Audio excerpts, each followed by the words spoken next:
Bismillahirrahmanirrahim. Assalamualaikum warahmatullahi wabarakatuh. Selamat pagi, Bapak, Ibu. Perkenalkan, saya Apoteker Sriwayuningsih. Di sini saya akan menjelaskan swamedikasi diare atau apa saja sih tindakan yang harus dilakukan jika menderita diare. Oke, sebelum masuk ke tindakannya, izinkan saya memaparkan apa sih itu diare, kok bisa sih seseorang menderita diare, dan lainnya. Nah, diare itu sendiri dapat disebabkan oleh berbagai hal, seperti adanya infeksi bakteri atau virus atau parasit melalui makanan atau minuman yang kurang higienis.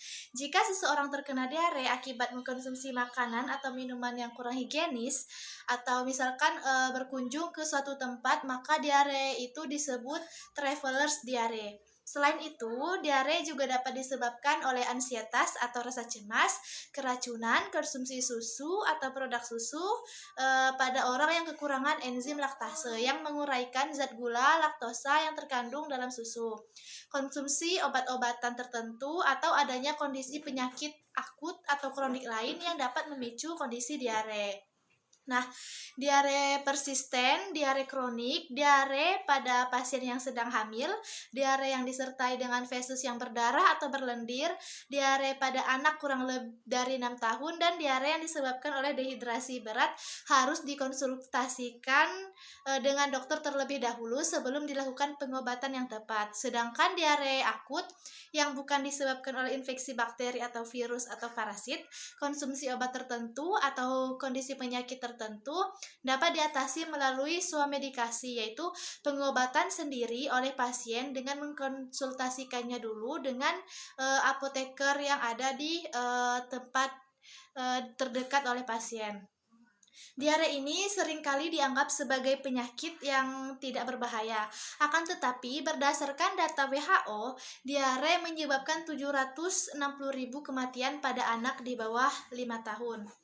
Begitupun di Indonesia, diare merupakan penyakit endemis dengan angka kesakitan 214 per 1000 penduduk untuk semua kelompok umur, serta 900 per 1000 penduduk untuk balita. Bahkan diare menjadi penyebab kematian nomor 1 bagi balita dan nomor 4 bagi semua kelompok umur berdasarkan riset kesehatan dasar tahun 2007. Diare yang sesekali memang tidak berbahaya, namun diare yang menyebabkan dehidrasi atau kekurangan cairan dapat membahayakan dan menimbulkan kematian, terutama pada anak atau bayi. Kemudian apa saja sih gejala dari dehidrasi? Nah, gejala dehidrasi yaitu haus, jarang buang air kecil, urinnya itu berwarna gelap, kulit kering, lemas, dapat juga disertai dengan penurunan berat badan.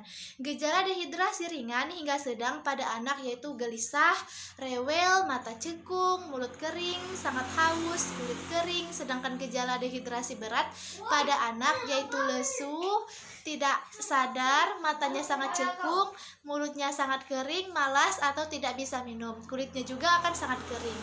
Jika dehidrasi ini masih tergolong ringan hingga sedang, belum sampai seseorang itu tidak sadar, maka yang paling penting adalah memberikan cairan elektrolit untuk menggantikan cairan tubuh yang hilang akibat diare. Nah, selain rehidrasi, dapat dimulai dengan pemberian obat diare secara swamedikasi. Dalam mengatasi diare, yang perlu diketahui adalah bahwa diare biasanya membaik dalam waktu 1 hingga 2 hari. Kemudian, jika setelah rehidrasi dan pemberian obat secara swamedikasi, diare belum membaik, maka sebaiknya langsung dikonsultasikan ke dokter untuk diperiksa lebih lanjut. Kemudian bagaimana sih cara melakukan rehidrasi? Nah, caranya itu dengan pemberian oralit. Untuk rehidrasi disarankan sebagai berikut. Untuk pasien yang belum menunjukkan gejala dehidrasi, oralit diberikan setiap buang air besar sebanyak 100 ml untuk usia kurang dari 11 bulan, 200 ml untuk usia 1-4 tahun, dan 300 ml untuk usia lebih dari 5 tahun dengan tujuan untuk mencegah dehidrasi.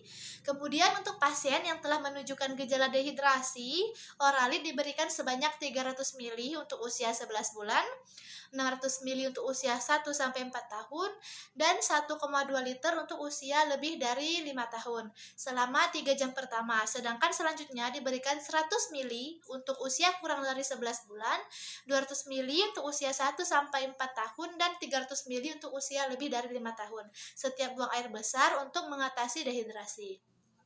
Kemudian, untuk anak yang kurang dari 2 tahun, berikan sedikit demi sedikit secara terus-menerus hingga habis.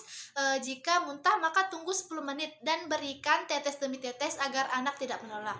Untuk bayi yang masih menyusui atau bisa diberikan ASI atau susu formula yang lebih banyak. Dapat juga diberikan tablet zinc untuk mencegah dehidrasi dan sebagai terapi pelengkap Oralit pada anak.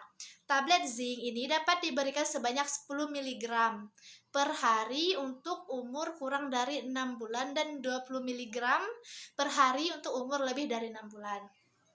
Tablet zinc diberikan dengan dikunyah atau dilarutkan dalam 1 sendok air matang atau ASI. Tablet zinc harus tetap diberikan selama 10 hari walaupun diarenya itu sudah berhenti. Tablet ini juga dijual sebagai obat bebas. Contohnya tersedia dalam merek Interzink, Elzink, Orezink, Zanik, Zincare, Zinc, Zinc Pro, Zirea, Zircum, dan Zincdiar. Perlu diingat bahwa Oralit bukanlah pengganti obat, namun hanya bertujuan untuk mengganti cairan tubuh yang hilang akibat dari diare itu tadi. Nah, contoh dari produk Oralit yang tersedia di pasaran yaitu Dehydral T dan Oralit 200 mg yang berisi campuran gula, garam, natrium, dan kalium. Nah, jika tidak tersedia produk Oralit, maka kita dapat membuat larutan Oralit sendiri dengan mencampurkan 40 gram gula ditambah dengan 3,5 gram garam yang dilarutkan dalam 1 liter air mendidih dan kemudian airnya tersebut didinginkan. Nah, apa saja sih pilihan obat yang dapat digunakan sebagai swamedikasi diare dan bagaimana kerja obat tersebut? Nah, obat diare bukan ditujukan untuk menyembuhkan diare, namun sebagai usaha untuk mengurangi keparahan diare. Obat diare yang dapat digunakan untuk swamedikasi yaitu tablet Norit, Kaolin, Pektin, atau Atalpugit yang bekerja dengan mengurangi frekuensi buang air besar, memadatkan feses, menyerap kelebihan air, dan toksin penyebab diare. Nah, obat-obat tersebut tidak diperbolehkan untuk anak di bawah 5 tahun. Adapun di luar negeri, loperamid dapat digunakan untuk keperluan swamedikasi karena sudah termasuk obat bebas. Sedangkan di Indonesia itu sendiri, loperamid masih tergolong obat keras sehingga hanya dapat diperoleh melalui resep dokter. Loperamid bekerja dengan meningkatkan kontak antara feses dengan dinding usus sehingga air diserap oleh usus dan feses meningkat dan dapat meningkatkan kekentalan feses. Apa saja sih contoh obat swamedikasi diare? Nah, untuk contoh obat yang ada di pasaran yaitu ada Biodiar dan Iodiar mengandung atalpugit. Ada Opidiar, ada Dianos, dan Neokaolana. Ada Entrostop dan Entrapek.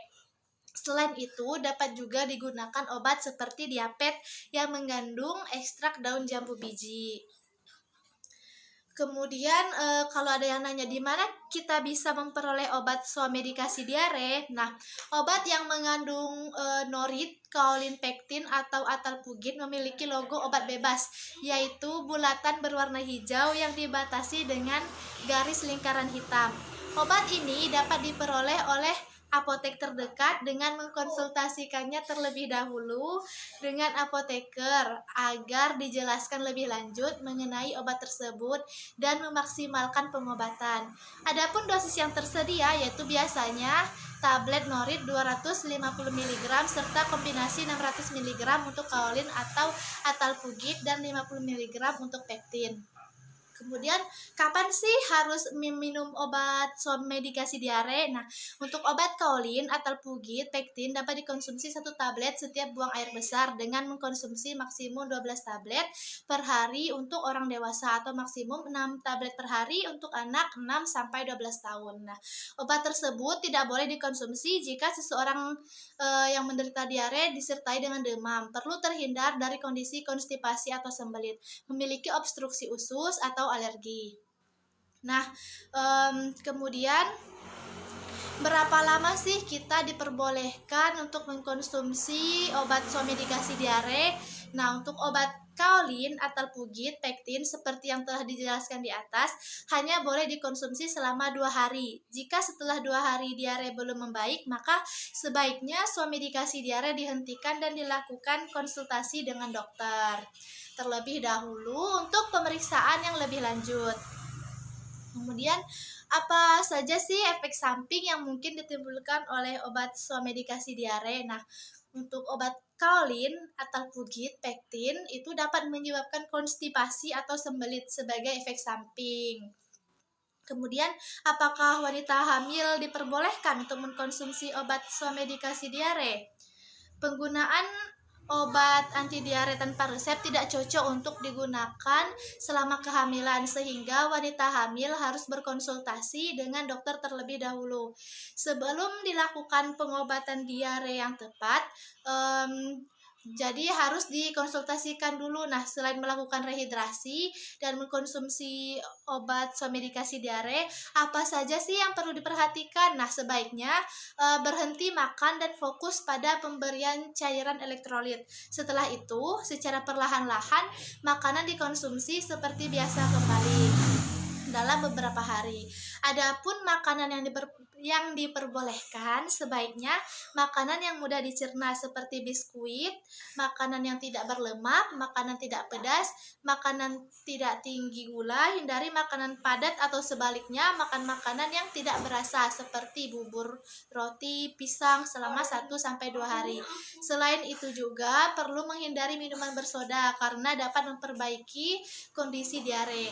Begitu juga dengan alkohol, kopi, teh, susu, kecuali pada bayi. Nah, kemudian apa saja sih yang dapat dilakukan untuk mencegah diare? Nah, yang pertama itu adalah cucilah tangan dengan baik setiap habis buang air besar dan sebelum menyiapkan makanan. Kemudian tutuplah makanan untuk mencegah kontaminasi dari lalat, kecoa, dan tikus. Lalu simpanlah secara terpisah makanan yang mentah dan makanan yang matang. Simpanlah sisa makanan di dalam kulkas. Gunakan air bersih untuk memasak. Air minum harus direbus terlebih dahulu. Buang air besar pada jamban dan menjaga kebersihan lingkungan. Baiklah, sekian yang dapat saya sampaikan. Sekiranya masih banyak kekurangan, saya mohon maaf. Dan jika masih ada yang kurang dimengerti atau yang ingin ditanyakan, silakan hubungi saya di nomor yang akan saya berikan nanti. Kemudian jangan sungkan untuk bertanya. Terima kasih atas perhatiannya. Wassalamualaikum warahmatullahi wabarakatuh.